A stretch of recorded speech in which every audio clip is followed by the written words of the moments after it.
Hello students, how are you? Welcome to our channel Physics with PS। और आज electric potential के इस lecture में अपन बात करेंगे इक्विपोटेंशियल सरफेस।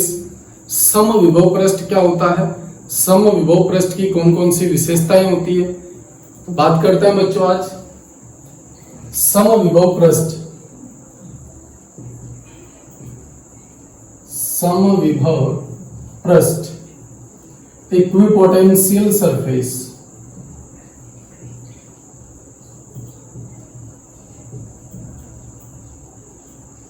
Equipotential surface. तो सबसे पहली बात तो बच्चों, जो स्टूडेंट्स क्लास 12th बोर्ड में हैं, आपके लिए बड़ा ही इंपॉर्टेंट टॉपिक है। और आज तक जो जो टॉपिक मैं आपको इंपॉर्टेंट बताता आ रहा हूं वो 100% आपको एग्जाम में मिलने की पूरी संभावना है। तो इन टॉपिक्स को आप ज्यादा अच्छे से क्लियर करना है, ज्यादा अच्छे से समझना है। तो समविभव पृष्ठ क्या होता है बच्चों, अगर अपन बात करें कि विद्युत क्षेत्र में ऐसा पृष्ठ जिसके प्रत्येक बिंदु पर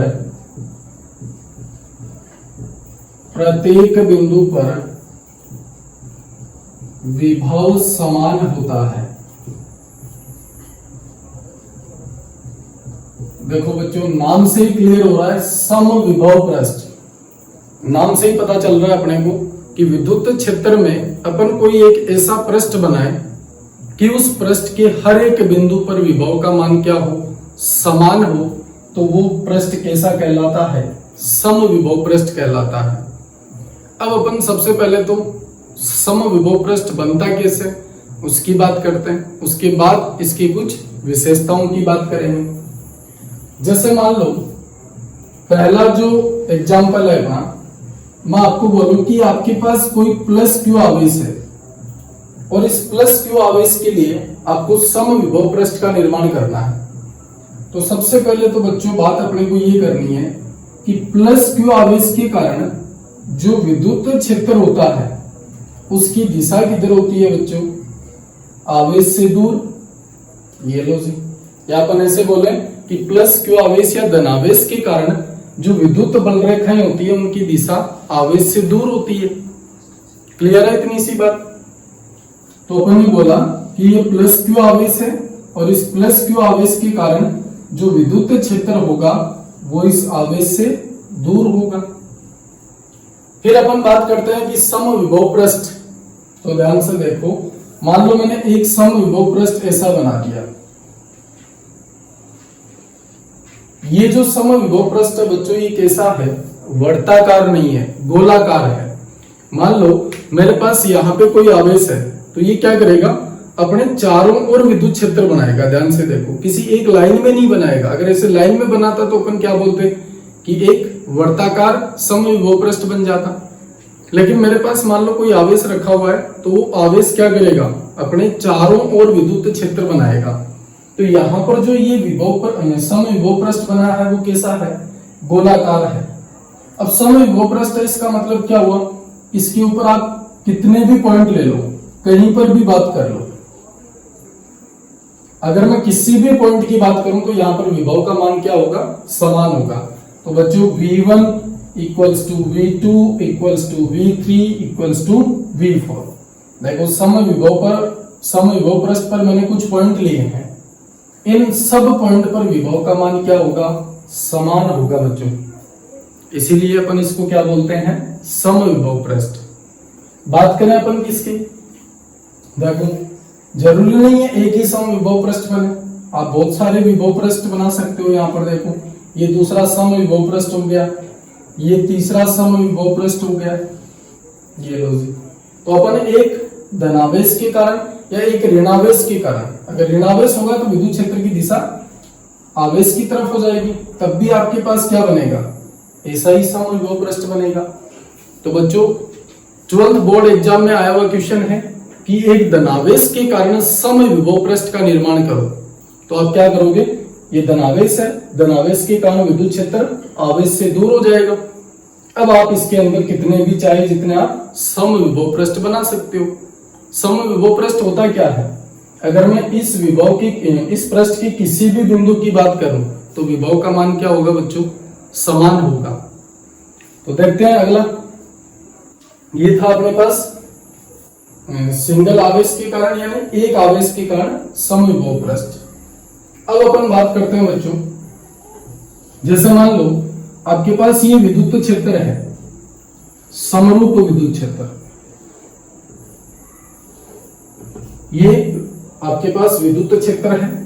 इस विद्युत क्षेत्र में मुझे समविभव पृष्ठ का निर्माण करना है। तो समविभव पृष्ठ कैसे बनेगा बच्चों? ध्यान से देखो, आपके पास विद्युत बलरेखाओं की दिशा ऐसे है, यानी विद्युत क्षेत्र की दिशा ये है। तो आप क्या करो, इसमें कोई भी एक पृष्ठ बना दो। ये लो, ये मेरे पास एक पृष्ठ हो गया। इसको पहला समविभव पृष्ठ बोलेंगे अपन, या आप बहुत सारे बना सकते हो, कोई दिक्कत नहीं है। ये लो जी दूसरा समविभव पृष्ठ। ऐसे ही आपके पास ये तीसरा समविभव पृष्ठ हो जाएगा। देखो विद्युत क्षेत्र की दिशा ये है, मान लो इसके अंदर अपन एक शीट रख दी ऐसे। अब ये शीट किसका काम करेगी? समविभव पृष्ठ का। ये क्या है बच्चों? समविभव पृष्ठ। अब ध्यान से देखना, यदि अपन बात करें कि कौन से पृष्ठ पर विभव का मान ज्यादा होगा, कौन से पृष्ठ पर विभव का मान ज्यादा होगा। मान लो मेरे पास ये 1 नंबर पृष्ठ है, ये 2 नंबर और ये 3 नंबर। तो मैंने एक चीज बताई थी पिछले लेक्चर के अंदर, अपन बात कर रहे थे किसकी? विभव की। वहां पर अपन ने बोला था कि विद्युत क्षेत्र की दिशा में, विद्युत क्षेत्र की दिशा में विभव हमेशा कम होता है। ये लो जी, ये बात अपन लास्ट लेक्चर में कर चुके हैं। यानी अगर आप विद्युत क्षेत्र की दिशा में चलोगे तो विभव का मान हमेशा क्या होगा?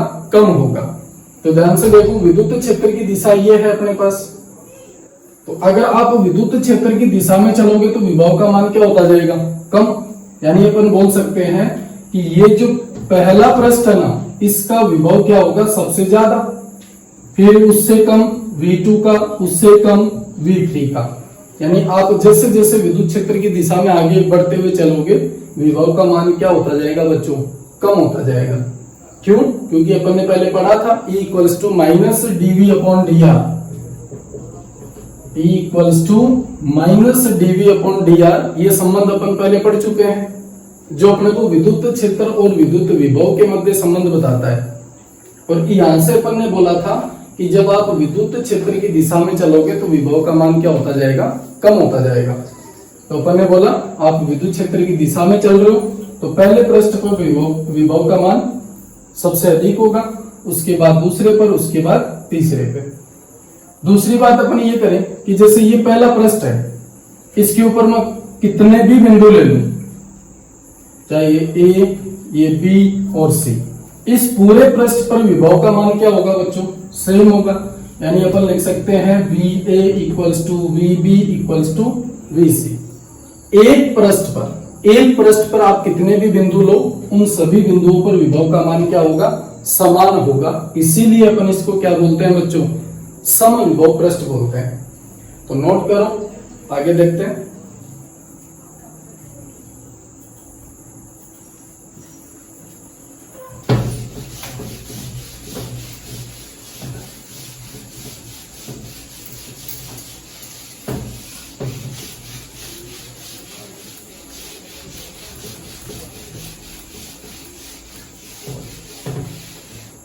तो दो प्रकार के समविभव पृष्ठ की अपन बात कर चुके हैं।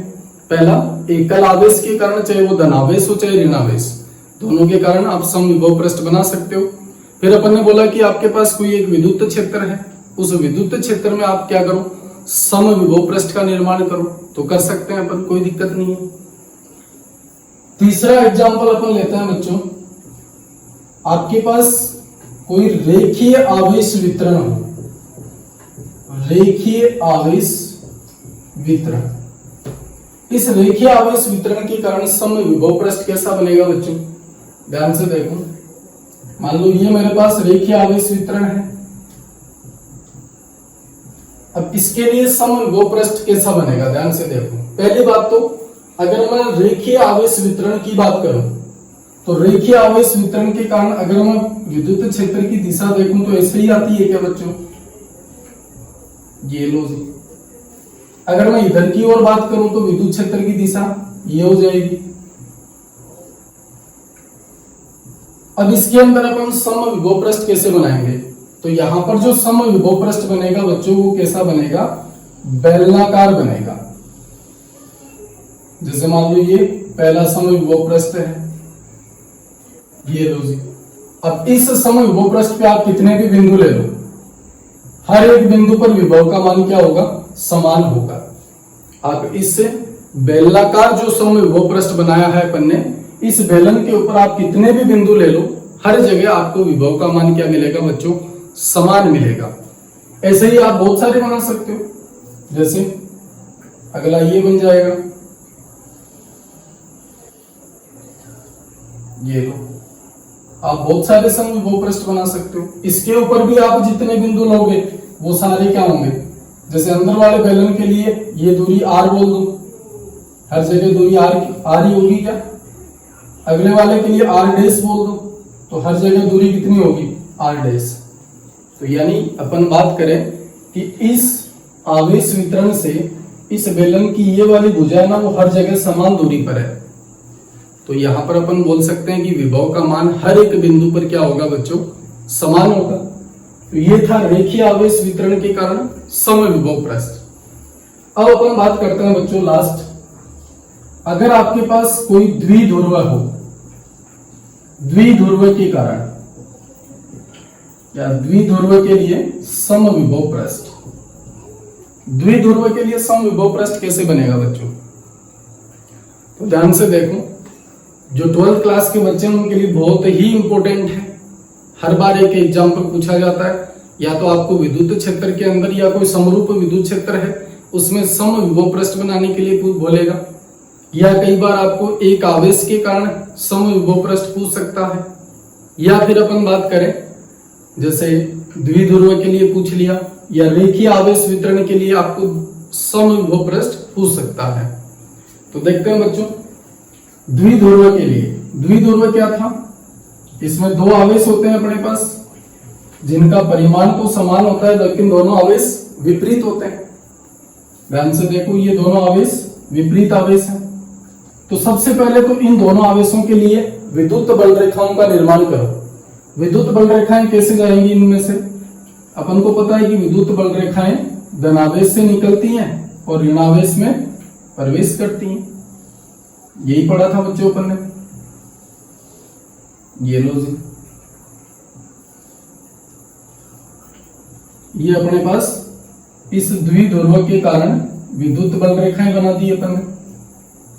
अब यदि मैं इनके लिए समविभव पृष्ठ की बात करूं तो समविभव पृष्ठ बनाने के लिए बच्चों आपको एक चीज याद रखनी है कि जो समविभव पृष्ठ होता है वो विद्युत क्षेत्र के हमेशा लंबवत होता है। कैसे होगा? हमेशा लंबवत। अभी विशेषताओं की बात करेंगे अपन, लेकिन अभी अपन पहले बनाने जा रहे हैं। तो एक विशेषता मैं आपको पहले बता रहा हूं कि यहां पर जो समविभव पृष्ठ होता है वो हमेशा विद्युत क्षेत्र के से लंबवत होगा, विद्युत क्षेत्र के हमेशा लंबवत होगा। तो देखो, ये आपके पास विद्युत बल रेखाएं हैं, ये वक्र के रूप में है। ध्यान से देखो, अगर ये सीधी होती तो मैं समविभव पृष्ठ ऐसा सीधा बना देता, लेकिन यहां पर ये जो विद्युत बल रेखाएं हैं वो एक वक्र के रूप में है। तो वक्र के रूप में है तो मैं यहाँ पे समविभव पृष्ठ कैसे बनाऊंगा बच्चों? क्या इस तरीके से बनेगा क्या? देखो, मैंने कहा ये जो विद्युत क्षेत्र है इस समविभव पृष्ठ के हमेशा क्या होगा? लंबवत होगा। तो ये मैंने यहां पर बना दिया समविभव पृष्ठ। ये पहला हो गया, ये दूसरा हो गया। ऐसे ही आप इधर की ओर बना सकते हो। तो अगर मैं ऐसे पूरा बात करूं तो आप क्या कर सकते हो? इसको ऐसे राउंड कर सकते हो, इधर इसको इस तरीके से बना सकते हो। यानी जो विद्युत बल रेखाएं हैं या विद्युत क्षेत्र जो है वो क्या है? इस समविभव पृष्ठ के लंबवत है बच्चों। हमेशा ध्यान रखना, ये जो विद्युत बल रेखा है वो इस समविभव पृष्ठ पर लंबवत आके मिलती है। जैसे ये समविभव पृष्ठ है, ये विद्युत बल रेखा इसके जस्ट ऐसे 90 डिग्री एंगल पे मिलेगी आके। ठीक है जी, तो अपन ने बोला ये द्विध्रुव के लिए समविभव पृष्ठ हो गया। आप इसको पूरा बना सकते हो, जैसे जैसे विद्युत बल रेखाएं आगे बढ़ेगी तो ये आपके पास ऐसे राउंड बनते जाएंगे। ठीक है ना, तो ये हो गया द्विध्रुव के लिए समविभव पृष्ठ। तो नोट करो बच्चों, देखते हैं आगे।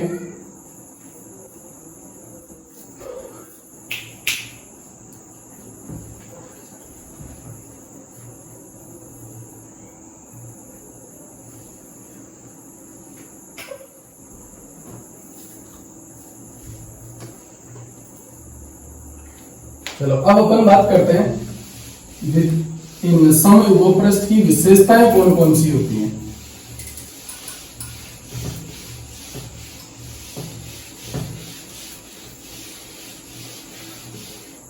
समविभव पृष्ठ की विशेषताएं, तो विशेषताओं की बात करते हैं बच्चों।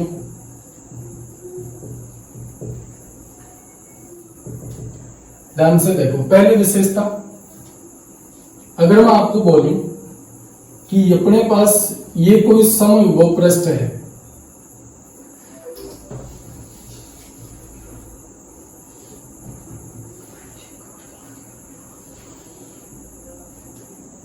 क्या है ये समविभव पृष्ठ है। समविभव पृष्ठ पर अगर अपन बात करें तो अपन ने बोला कि हर बिंदु पर विभव क्या होता है बच्चों, समान होता है। ये पहली विशेषता थी अपनी कि समविभव पृष्ठ कैसा होता है, जिसके हर बिंदु पर विभव का मान क्या हो, समान हो। तो मान लो मैंने यहां पर दो बिंदु ले लिए, एक तो A और एक B। मैंने कहा जितना विभव A पर होगा उतना ही विभव B पर होगा।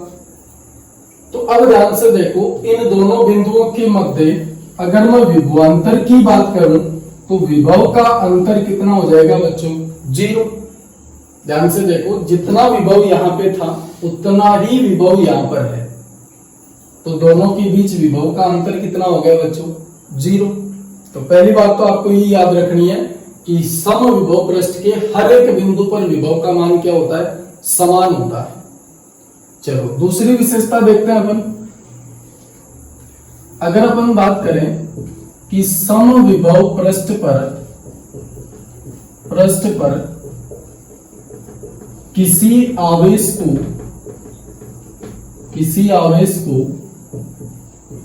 एक बिंदु से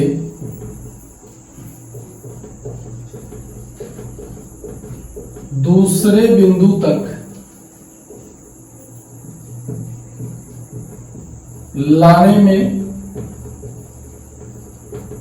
किया गया कार्य शून्य होता है। किया गया कार्य कितना होता है बच्चों, शून्य होता है। ये शून्य क्यों होता है, ध्यान से देखो। मान लो मेरे पास ये समविभव पृष्ठ है, समविभव पृष्ठ पर मैंने दो बिंदु ले लिए A और B।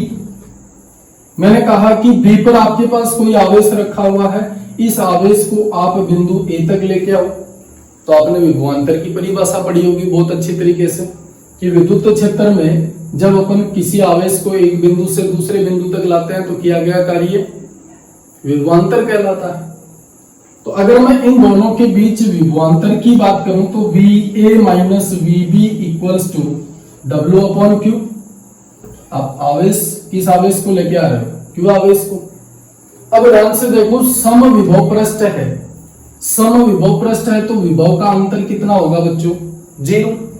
ध्यान से देखो, VA माइनस VB कितना हो जाएगा, 0। पहली विशेषता देखो यही लिखी थी अपन ने, VA माइनस VB कितना है, 0 है। तो देखो विभवांतर 0 हो गया तो यहां पर कार्य कितना हो जाएगा बच्चों, 0।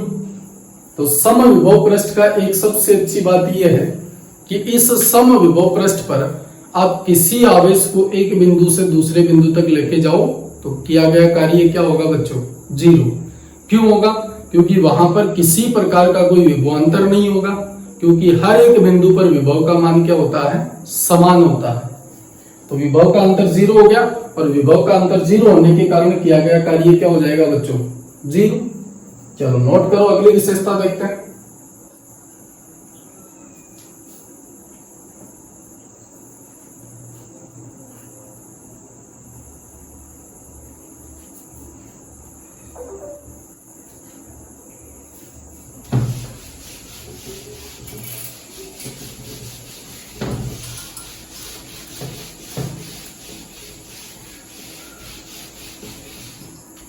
चलो अगली विशेषता की बात करते हैं बच्चों अपन। अगली विशेषता ये है अपने कि समविभव पृष्ठ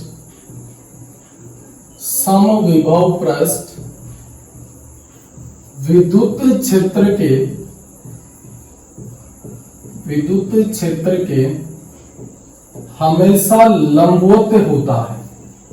ये विशेषता अभी बताई थी मैंने आपको कि समविभव पृष्ठ हमेशा विद्युत क्षेत्र के क्या होगा, लंबवत होगा बच्चों।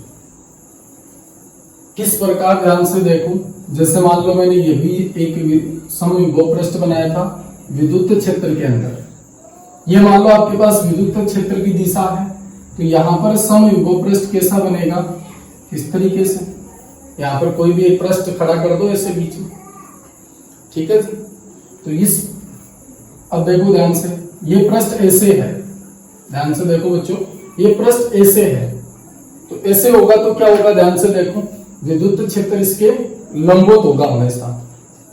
तो विशेषता क्या थी अपनी कि समविभव पृष्ठ विद्युत क्षेत्र के हमेशा कैसा होता है, लंबवत होता है। क्लियर है बच्चों। ये आपके पास समविभव पृष्ठ, ये आपके पास विद्युत क्षेत्र, इस तरीके से ये दोनों के बीच कोण कितना हो गया, 90 डिग्री। चलो अगली विशेषता की बात करते हैं अपन। अगली विशेषता क्या होगी कि दो समविभव पृष्ठ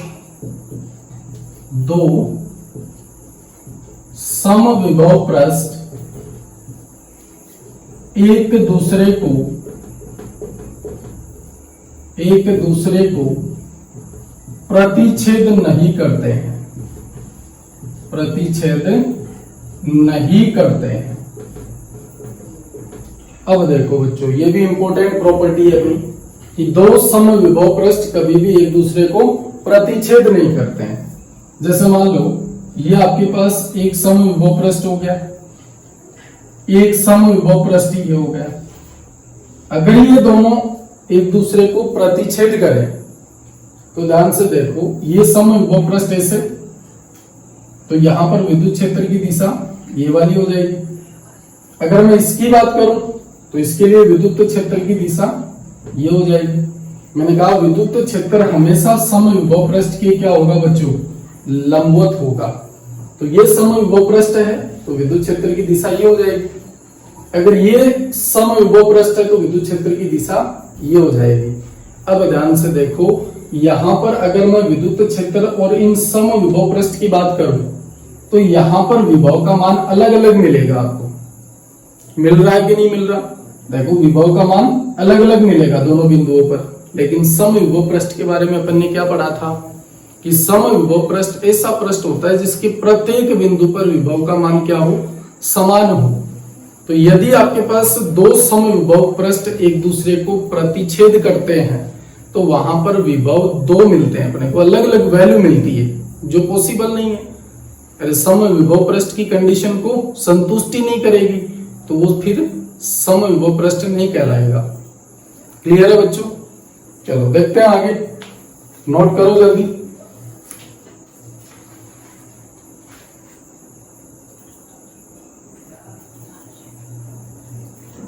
चलो ये थी अपने पास समविभव पृष्ठ और समविभव पृष्ठ की विशेषता। समविभव पृष्ठ क्या होता है बच्चों, जिसके प्रत्येक बिंदु पर विभव का मान समान हो। फिर अपन ने कुछ एग्जाम्पल लिए थे समविभव पृष्ठ कैसे बनाया जाता है। तो अपन ने एक आवेश धनावेश हो सकता है चाहे ऋणावेश हो सकता है, उसके लिए अपन ने समविभव पृष्ठ का निर्माण किया। फिर अपन ने एक विद्युत क्षेत्र के अंदर या समरूप विद्युत क्षेत्र के अंदर समविभव पृष्ठ का निर्माण किया।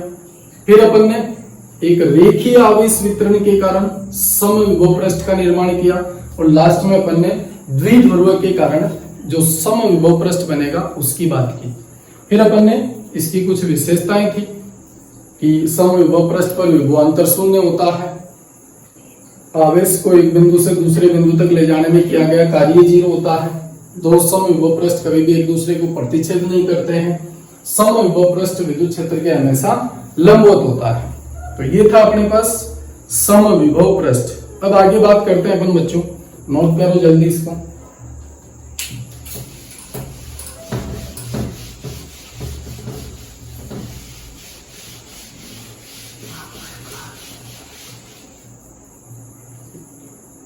चलो अब अपन बात करते हैं बच्चों विद्युत स्थितिज ऊर्जा।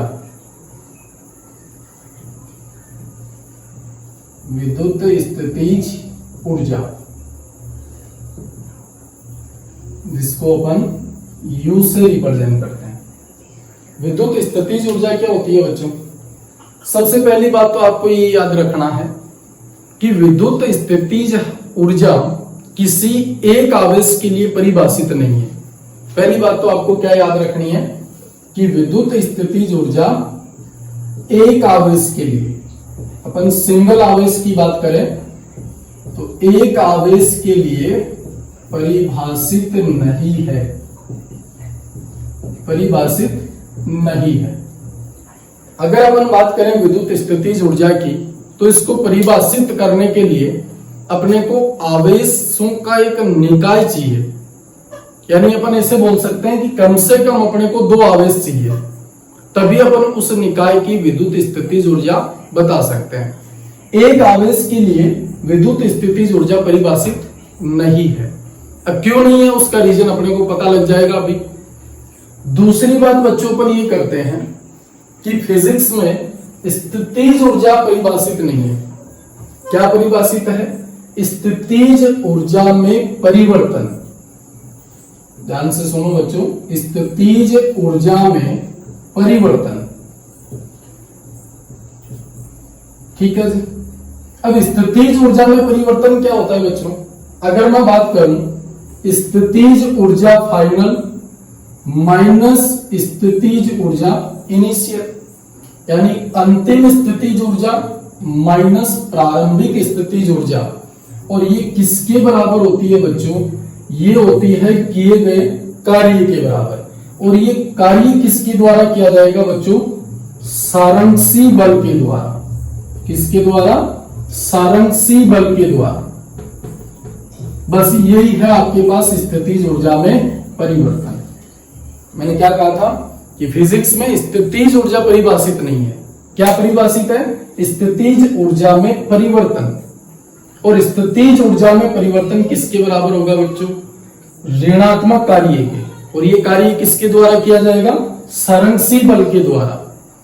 अब बात आती है कि सारंशी बल कौन से होते हैं, तो चलो क्लास 11th की बात करते हैं थोड़ा सा। सारंशी बल क्या होता है बच्चों?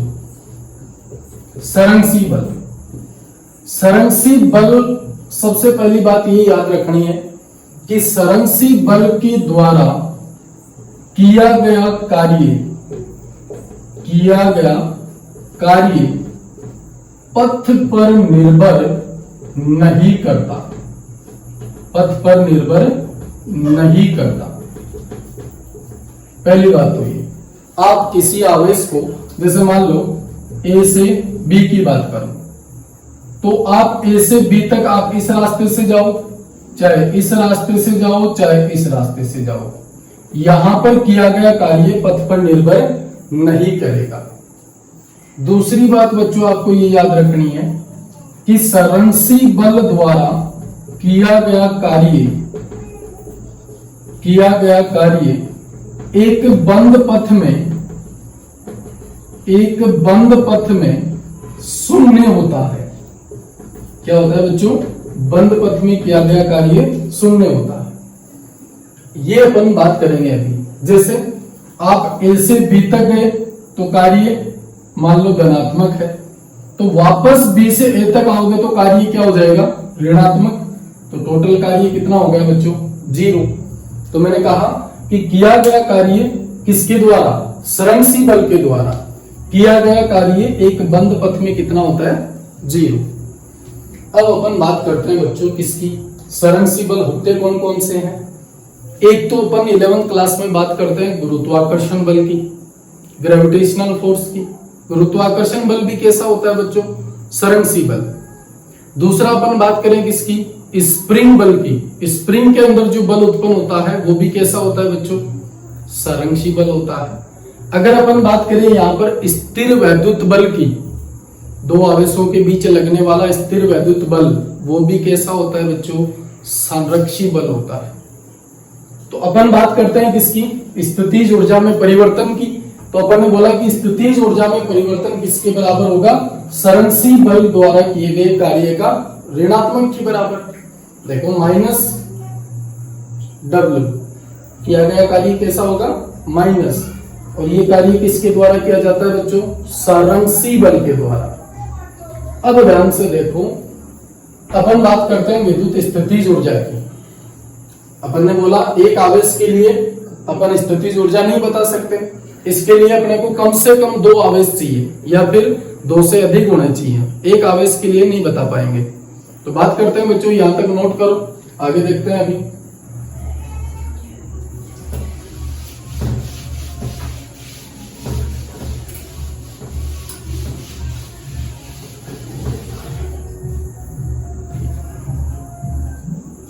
अब देखो बच्चों, अगर अपन बात करें किसकी, 2 आवेशों के निकाय की विद्युत स्थितिज ऊर्जा। पहला पॉइंट अपन बात करेंगे किसकी, 2 आवेशों के निकाय की, 2 आवेशों के निकाय की विद्युत स्थितिज ऊर्जा।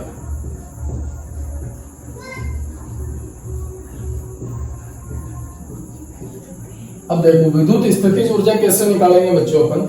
यहां पर 2 पॉइंट ले रहे हैं अपन, ध्यान से देखो। एक पॉइंट में ले रहा हूं अनंत को, और यहां पर मेरे पास 2 आवेश रखे हुए हैं Q1 और Q2। इन दोनों आवेशों को मैं अनंत से उठाकर एक निकाय बनाना चाहता हूं। निकाय कैसे बनेगा?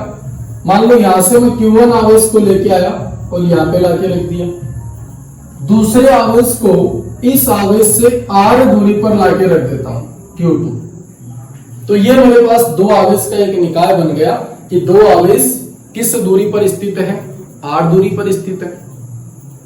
तो बच्चों यहां से अपने को एक चीज याद रखनी है कि यहां पर कार्य कब आएगा। अपन ने क्या बोला कि अपने पास स्थितिज ऊर्जा तो परिभाषित ही नहीं है, अपन तो बात कर रहे हैं किसकी, स्थितिज ऊर्जा में परिवर्तन की। तो ध्यान से देखो, ये दोनों आवेश यहां पे थे, तो इसको तो मैं बोल देता हूं इनिशियल पॉइंट यानी प्रारंभिक बिंदु, और यहां पर ये जो निकाय है उसको मैं बोल देता हूं फाइनल पोजीशन। तो अगर मैं यहां की स्थितिज ऊर्जा और यहां की स्थितिज ऊर्जा में परिवर्तन निकालूं तो वो परिवर्तन तो अपन निकाल ही सकते हैं बच्चों, उसमें तो कोई दिक्कत ही नहीं है। तो देखो स्थितिज ऊर्जा में परिवर्तन क्या था, U final minus U initial equals to किया गया कार्य। अब ध्यान से देखो बच्चों, यहां पे जो कार्य होता है वो किसके द्वारा होता है? संरक्षी बल के द्वारा। ध्यान से देखो किसके द्वारा होगा? संरक्षी बल के द्वारा। अब देखते हैं ध्यान से, एक एक स्टेप को अच्छे से समझना, रटना नहीं है बिल्कुल भी, अपने को स्थितिज ऊर्जा में परिवर्तन की बात करनी है।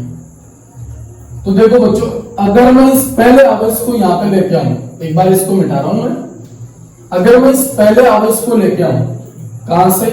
अनंत से किसी बिंदु पर यहां पे लाके रख दिया, तो क्या मुझे इसको लाने में कार्य करना पड़ेगा? बिल्कुल नहीं करना पड़ेगा। इस आवेश को यहां से लाओ, यहां पे रख दिया, क्योंकि यहां पहले से कोई आवेश नहीं है बच्चों, ध्यान रखना।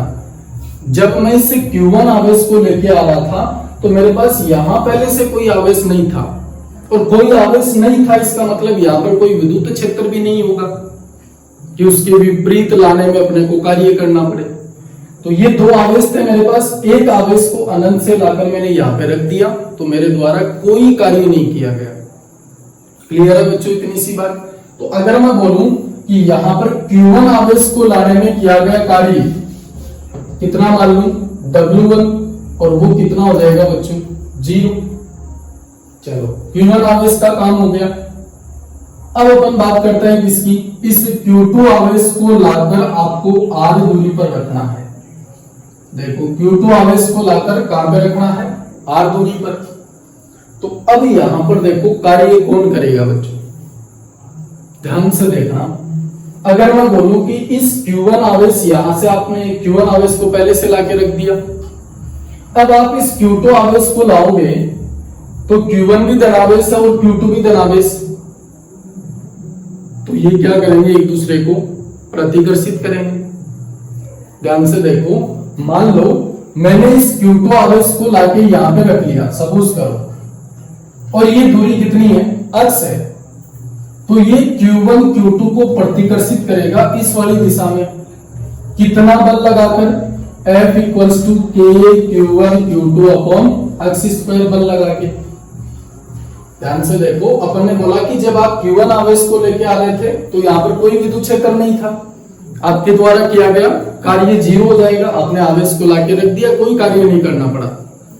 बात कर रहे हैं अपन किसकी, Q2 आवेश की। Q2 आवेश को जब आप लाओगे तो यहां पर Q1 क्या करेगा, इसको प्रतिकर्षित करेगा, और प्रतिकर्षण के विपरीत अपन को इसको लाना पड़ेगा। ध्यान से देखो, ये जो स्थिर वैद्युत बल है वो इधर लग रहा है, यानी इस आवेश का जो प्रतिकर्षण बल है उसकी दिशा ये है बच्चों।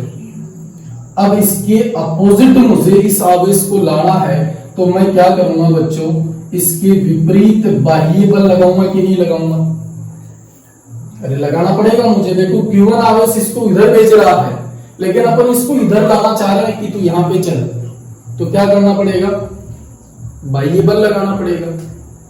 अब ध्यान से देखो, अगर मैं आपको बोलूं कि यहां पर W2 कितना होगा, Q2 आवेश को अनंत से इस बिंदु तक लाने में कितना कार्य करना पड़ेगा, तो इसके लिए बच्चों अपने पास दो कॉन्सेप्ट है।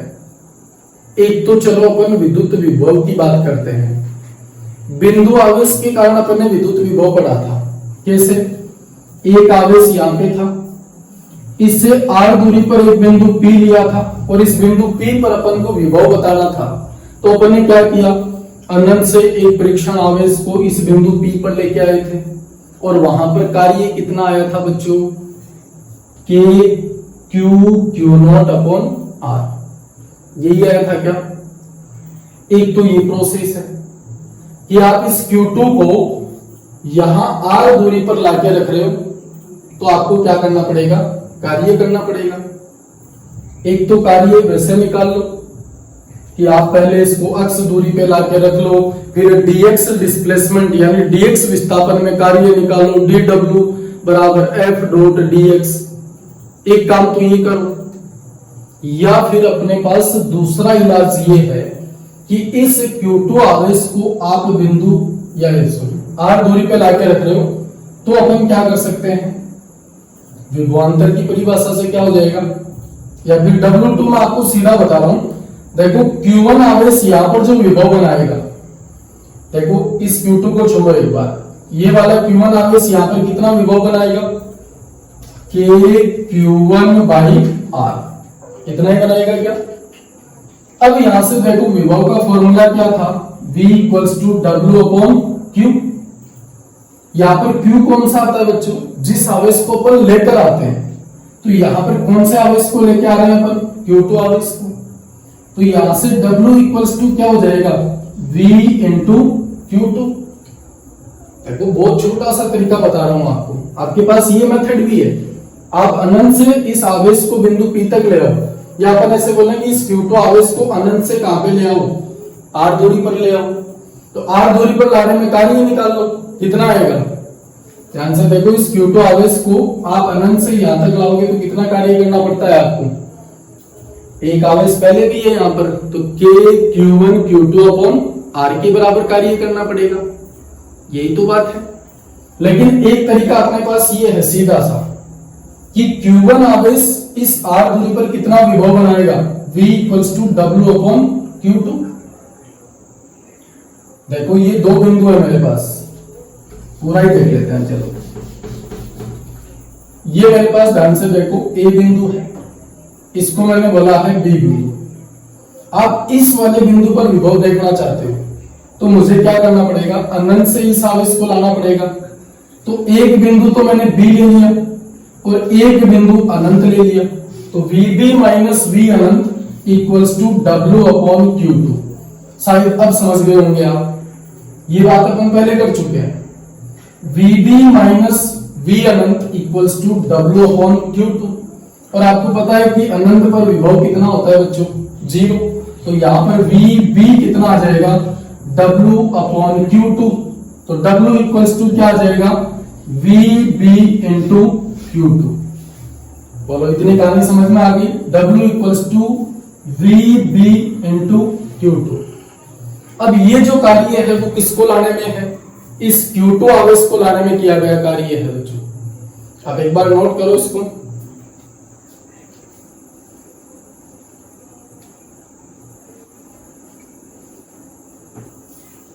चलो इस Q2 आवेश को लाने में कितना कार्य करना पड़ा, W equals to VB into Q2। अब देखो इस बिंदु पर विभव कितना है, K Q1 अपॉन R, इस वाले आवेश के कारण। तो इसको W2 मान लो, तो W2 की वैल्यू क्या आएगी बच्चों, यहां से VB कितना है, K Q1 अपॉन R और इक्वल्स टू Q2 ऐसा का ऐसा। तो देखो Q1 आवेश को लाने में कार्य 0 था, Q2 आवेश को लाने में कार्य कितना करना पड़ा, K Q1 Q2 upon R। अब ध्यान से देखो, अपन स्थितिज ऊर्जा में परिवर्तन निकाल सकते हैं क्या बच्चों, स्थितिज ऊर्जा में परिवर्तन। मैंने कहा स्थितिज ऊर्जा तो परिभाषित है ही नहीं, तो U final minus U initial. Initial देखो अनंत वाले को माना था अपन ने, प्रारंभिक बिंदु किसको माना था, अनंत को, क्योंकि यहीं से दोनों आवेश को अपन यहाँ पे ला रहे थे। तो अनंत पर जो स्थितिज ऊर्जा है वो कितनी मानी जाती है बच्चों, 0। तो बताओ U फाइनल कितना आ जाएगा आपके पास, किए गए कार्य के बराबर। तो कार्य कितना है, अब देखो इसको आप एक तरीके से लिख सकते हो। मैंने कहा स्थितिज ऊर्जा में परिवर्तन किसके बराबर होगा, माइनस W सरण C बल द्वारा किया गया कार्य। यहां पर जो कार्य होता है वो किसके द्वारा है, सरण C बल। और यहाँ पे सरण C बल कौन है बच्चों, स्थिर वैद्युत बल है क्या। लेकिन ये जो कार्य अपन निकाल रहे हैं वो स्थिर वैद्युत बल का थोड़ी है, ये तो अपन बाह्य बल का निकाल रहे हैं। ध्यान से देखो, ये स्थिर वैद्युत बल इधर था और बाह्य बल अपन ने इधर लगाया। तो देखो स्थिर वैद्युत बल तो इधर है, इसके लिए कार्य माइनस W था, तो इसके विपरीत कार्य कितना हो जाएगा बच्चों, प्लस W। लिख सकता हूं ऐसा। यहां पर देखो मैंने कहा कि स्थितिज ऊर्जा में परिवर्तन सरण C बल द्वारा किए गए कार्य की ऋणात्मक के बराबर होता है। तो यहाँ पे ऋणात्मक किसके कारण था, स्थिर वैद्युत बल के कारण, क्योंकि स्थिर वैद्युत बल कैसा है, सरण C बल है। लेकिन यहां पर कार्य कौन कर रहा है बच्चों, बाह्य स्रोत कर रहा है। देखो एक्सटर्नल एजेंट की बात कर रहे हैं अपन। बाह्य स्रोत जो कार्य करेगा वो इस दिशा में करेगा। देखो Q1 आवेश Q2 को उधर प्रतिकर्षित कर रहा था, लेकिन अपन इसको इधर लाना चाहते हैं, तो अपन को क्या करना पड़ेगा, इस स्थिर वैद्युत बल के विपरीत बल लगाना पड़ेगा। और वो जो अपन बल लगाएंगे या यहाँ पर जो अपन कार्य करेंगे वो ही किसके रूप में संचित होगा, स्थितिज ऊर्जा के रूप में। क्लियर है बच्चों। यहां पर अपन ने बोला कि यहां पर जो बाह्य स्रोत कार्य करता है वो ही कार्य यहां पर आवेशों की निकाय की स्थितिज ऊर्जा के रूप में संचित होगा। तो देखो बच्चों, सरण C बल द्वारा किया गया कार्य धनात्मक था, तो अपने पास बाह्य बल द्वारा किया गया कार्य क्या हो जाएगा, प्लस W। अब इसको भी दो भागों में बांट लेते हैं अपन। पहला तो Q1 आवेश के कारण किया गया या Q1 आवेश को लाने के लिए किया गया कार्य। तो पहले तो मैंने लिखा W, या इसको अपन लिख देते हैं W1, यानी Q1 को लाने में किया गया कार्य। Q1 को लाने में किया गया कार्य प्लस W2 क्या था, Q2 को लाने में किया गया कार्य। ठीक है बच्चों। अपन ने बोला देखो स्थितिज ऊर्जा में परिवर्तन, यहां पे देखो अनंत, इनिशियल स्थिति कौन सी थी, इनफाइनाइट। यहाँ पर स्थितिज ऊर्जा क्या हो गई, 0। तो यहाँ पर फाइनल पोजीशन, फाइनल कौन सी है, ये वाली। दोनों आवेशों को लाकर यहाँ पे एक निकाय बना दिया अपन ने। इस निकाय की स्थितिज ऊर्जा क्या हो जाएगी, अंतिम स्थितिज ऊर्जा। और ये तो चाहिए थी अपने को कि इन दोनों आवेशों को यहाँ पर लाके एक निकाय बनाया जाता है, तो उस निकाय की स्थितिज ऊर्जा क्या होगी। तो अपन ने बोला कि अनंत की स्थितिज ऊर्जा 0, फाइनल बचेगी अपने पास। तो बच्चों Q1 को लाने में कार्य कितना था, 0, प्लस Q2 को लाने में कार्य कितना था, Q1 Q2 अपॉन R। तो बताओ स्थितिज ऊर्जा कितनी आ गई, Q1 Q2 अपॉन R। ये दो आवेशों के निकाय की स्थितिज ऊर्जा आ गई बच्चों। मैंने कहा था एक आवेश के लिए स्थितिज ऊर्जा परिभाषित नहीं है। स्थितिज ऊर्जा बताने के लिए अपने को कम से कम 2 आवेश की जरूरत पड़ती है, यानी कम से कम 2 आवेश होने चाहिए, तभी अपन स्थितिज ऊर्जा बता सकते हैं। तो 2 आवेशों के लिए स्थितिज ऊर्जा क्या होगी बच्चों, Q1 Q2 अपॉन R। अब एक चीज अपने को याद रखनी है, Q1 Q2 अपॉन R। जब भी आप इस फॉर्मूले को यूज करो तो यहां पर Q1 और Q2 की वैल्यू आपको चिन्ह सहित यूज करनी है, चिन्ह सहित यूज करनी है। अब बच्चों अपन बात करते हैं 3 आवेशों के निकाय की विद्युत स्थितिज ऊर्जा। 2 आवेशों के निकाय की स्थितिज ऊर्जा की बात कर ली थी अपन ने। अब अपन बात करते हैं कि यदि आपके पास 3 आवेशों को अनंत से लाकर एक निकाय का निर्माण करते हैं तो उसकी स्थितिज ऊर्जा क्या होगी। तो देखो बच्चों वही पहले वाला कॉन्सेप्ट है अपना, अनंत पर अपने पास 3 आवेश है, Q1 Q2 और Q3। देखो सेम प्रोसेस पहले वाली करनी है जो दो आवेशों के निकाय के लिए की थी। अपन क्या करते हैं, पहले आवेश को लाकर मान लो मैंने यहां पे रख लिया Q1, फिर दूसरे आवेश को लाकर कुछ दूरी पे रख देते हैं अपन Q2, फिर अपन तीसरे आवेश को लाते हैं Q3। ये मैंने एक आवेश का निकाय का निर्माण कर दिया। अब कार्य देखेंगे बच्चों, अभी एक बार मैंने अपन समझते हैं इसको कि तीनों आवेशों को लाकर अपन ने कुछ दूरी पर इस प्रकार रख दिया। Q1 और Q2 के बीच की दूरी को अपन R12 बोल दें, Q2 Q3 के बीच की दूरी को R23 और Q1 Q3 के बीच की दूरी को R13। ये एक निकाय बन गया बच्चों। अब देखो जो काम अपन ने 2 आवेशों के निकाय के लिए किया था वही काम अब करना है अपने को। क्या करना है, स्थितिज ऊर्जा में परिवर्तन निकालना है। और स्थितिज ऊर्जा में परिवर्तन किसके बराबर होगा बच्चों, या तो माइनस किया गया कार्य किसके द्वारा, सरंसी बल के द्वारा, या आप प्लस लिख दो किया गया कार्य बाह्य स्रोत के द्वारा। 2 ही कॉन्सेप्ट है अपने पास। तो अपन यहां पर जो कार्य है वो किसका निकालते हैं, बाह्य स्रोत का, क्योंकि अपन इन तीनों आवेशों को यहाँ पे लाके रखते हैं तो अपने को कार्य करना पड़ता है। और वो किया गया कार्य ही किसके रूप में संचित होता है, स्थितिज ऊर्जा के रूप में। तो देखते हैं बच्चों अपन क्या करते हैं, इसको वही इनिशियल पोजीशन मान लेते हैं। इनिशियल क्यों बोला मैंने इसको, क्योंकि तीनों आवेशों को आपने यहां से उठाया है और यहां पे लाके रखा है, तो ये आपके पास फाइनल पोजीशन बन गई। तो स्थितिज ऊर्जा में परिवर्तन, स्थितिज ऊर्जा में परिवर्तन, स्थितिज ऊर्जा में परिवर्तन क्या होगा बच्चों, U final minus U initial equals to, यहाँ पे W रख दो सीधा, बाह्य बल द्वारा किया गया कार्य।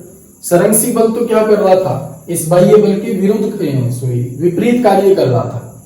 लेकिन अपन क्या करते हैं, इन आवेशों को स्थिर वैद्युत बल के विपरीत लेके आ रहे हैं, तो अपने द्वारा किया गया कार्य क्या हो जाएगा, धनात्मक हो जाएगा। अरे स्थिर वैद्युत बल के द्वारा कार्य ऋणात्मक था, तो यहां पर अपने द्वारा किया गया कार्य धनात्मक हो जाएगा। इसको भी अपन 3 भागों में बांट लेते हैं बच्चों। पहले तो Q1 आवेश को लाने में किया गया कार्य W1, Q2 आवेश को लाने में किया गया कार्य W2 और लास्ट में Q3 आवेश को लाने में किया गया कार्य W3। देखो ये तो Q1 के लिए था, ये Q2 के लिए था और ये Q3 के लिए था। अब सेम बात करते हैं अपन पहले वाला कॉन्सेप्ट। जब पहले आवेश Q1 को लेके आए थे अपन तो अपने पास किया गया कार्य कितना होगा बच्चों? 0। इससे पहले वाले में बात की थी, सिंगल आवेश के लिए, एकल आवेश के लिए स्थितिज ऊर्जा परिभाषित नहीं है। क्यों नहीं है? क्योंकि एक आवेश को लाने में अपने को कोई कार्य नहीं करना पड़ता, क्योंकि पहले से वहां पर कोई आवेश नहीं था। आवेश नहीं था तो उस पर किसी प्रकार का कोई बल नहीं था कि उसके विरुद्ध अपने को कार्य करना पड़े। तो पहले आवेश को जब लेके आए थे तो कार्य कितना था? 0। बात करते हैं अपन किसकी? W2 की। W2 क्या था? ध्यान से देखो। अब मेरे पास ये तीसरा आवेश नहीं है, ध्यान से देखो। अभी अपन Q2 आवेश की बात कर रहे हैं केवल। तो Q2 आवेश क्या था? ध्यान से देखो, W इक्वल्स टू VQ। पहले वाले कॉन्सेप्ट पे चलो। अब यहां पर V कौन बनाएगा? ये Q1 वाला आवेश यही बनाएगा क्या बच्चों? कितना बनाएगा? KQ1 upon R12। देखो जब आप Q2 को लेके आए थे तो आपके पास पहले से कौन था? केवल Q1 ही था। तो Q1 इस वाले बिंदु पर कितना विभव बनाएगा? KQ1 upon R12। और W इक्वल्स टू क्या होता है? V into Q। तो ये लो जी, Q2 आ जाएगा। तो W2 कितना हो गया बच्चों यहां से? KQ1 Q2 upon R12। तो ये तो था W1, ये हो गया आपके पास W2। अब अपन बात करते हैं किसकी बच्चों? W3 की। देखो दोनों आवेशों को ले आए अपन, Q1 को भी ले आए, Q2 को भी ले आए। Q1 को लाने में कार्य 0 था, Q2 को लाने में कार्य KQ1 Q2 अपॉन R12। अब ध्यान से देखो, Q3 आवेश को लाते हैं इस वाले बिंदु पर। तो इस वाले बिंदु पर लाने के लिए कार्य कितना हो जाएगा? W3। तो इसके लिए देखो फॉर्मूला क्या बनेगा? एक तो Q1 के कारण विभव, Q1 के कारण विभव प्लस Q2 के कारण विभव। ध्यान से देखो बच्चों, फॉर्मूला यही है अपना, W equals to V into Q। Formula यही यूज कर रहे हैं अपन। देखो जब Q2 को लेके आए थे ना, तो अपने पास केवल एक ही आवेश था, और वही आवेश यहां पर क्या करेगा? विभव बनाएगा। लेकिन जब अपन Q3 को इस बिंदु पे ला रहे हैं तो ध्यान से देखो, दो आवेश हैं। ये वाला आवेश भी यहां पर विभव बनाएगा और ये वाला आवेश भी यहां पर विभव बनाएगा। तो इस तीसरे बिंदु पर कुल विभव कितना हो जाएगा बच्चों? विभव अदिश राशि है, सीधा जोड़ सकते हैं पर कोई दिक्कत नहीं है। Q1 जितना विभव यहाँ पे बनाता है और Q2 जितना यहाँ पर बनाएगा, दोनों को जोड़ देंगे इस बिंदु पर। तो Q1 के कारण विभव प्लस Q2 के कारण विभव, और इसको गुणा कर दो किससे? आवेश से। आवेश कौन सा होगा? जिस आवेश को आप लेके आ रहे हो। ये तो काम किया है। देखो यहाँ पर W2 कैसे निकाला था? विभव इंटू आवेश। आवेश कौन सा आएगा? जिसको अपन लेके आते हैं। यहाँ पहले Q2 को लेके आए थे तो Q2 से गुणा कर दिया। अब किसको लेके आ रहे हैं? Q3 को। तो आप Q3 से गुणा कर दो। तो W3 कितना आएगा बच्चों? Q1 के कारण विभव, Q1 के कारण विभव कितना बनेगा? KQ1, दूरी कितनी है यहां से देखो, R13 प्लस Q2 के कारण विभव, Q2 के कारण विभव दूरी कितनी है? R23। तो KQ2 अपॉन R23। ये तो आपके पास कुल विभव आ गया। इसको गुणा कर दिया मैंने Q3 से।